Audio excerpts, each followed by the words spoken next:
You ever agree to some tiny little favor, and then before you know it, you're somehow roped into doing something huge? Yeah. You've probably been on the receiving end of a really powerful psychological technique. It's called foot in the door compliance. Today, we're going to break down exactly how it works and, way more importantly, how you can use that knowledge to protect yourself. Oh man, I think we've all been there, right? That one moment where a small, totally harmless seeming favor just spirals. It snowballs into this massive commitment you never wanted.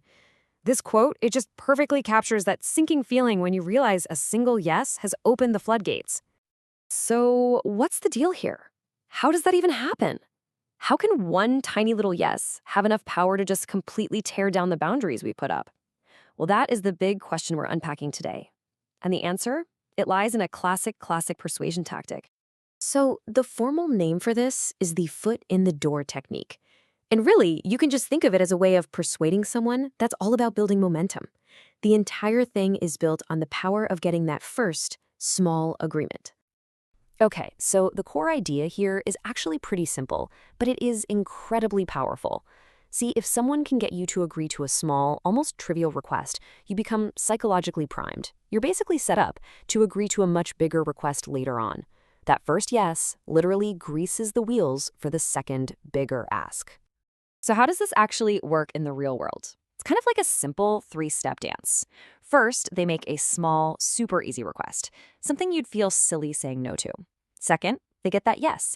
And then, once you've said yes, they come back with the real, much larger request.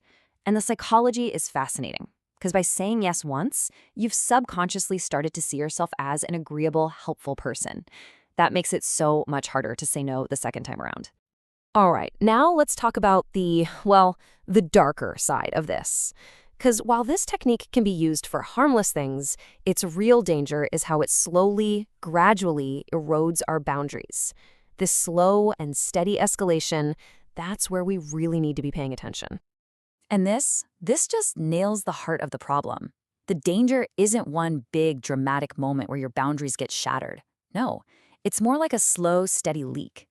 Every small yes you give is like a tiny chip in a dam, and over time, all those little compromises, they lead to a total collapse. Here is a perfect example. We've all seen this. It starts with something you barely even think about. Hey, can you discover for me for like 5 minutes while I take this call? I mean, it seems petty to say no, but then it becomes 10 minutes and then a half hour. And before you even know what's happening, you've inherited a huge chunk of their work every Friday. The escalation was so gradual, so subtle, you might not have even noticed it was happening until you're already completely swamped. Okay, so we get the problem. But here's the good news. Defending against it is actually surprisingly straightforward once you know what to look for. It's not about being confrontational or difficult, it's just about being more aware. So, let's get into the strategy.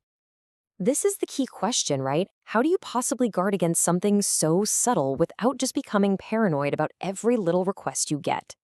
Well, the answer isn't about suspicion. It's all about pattern recognition. Your defense really just comes down to three things. First, simply notice the pattern. Are these small requests starting to stack up and get bigger? Second, you have to identify the compromise, no matter how tiny it seems at the time. And third, and this is absolutely crucial, you gotta learn to say no early. Trust me, it is so much easier to stop the momentum before it even starts to build. When it all boils down, this is the main takeaway. You don't need complicated tactics or memorized scripts.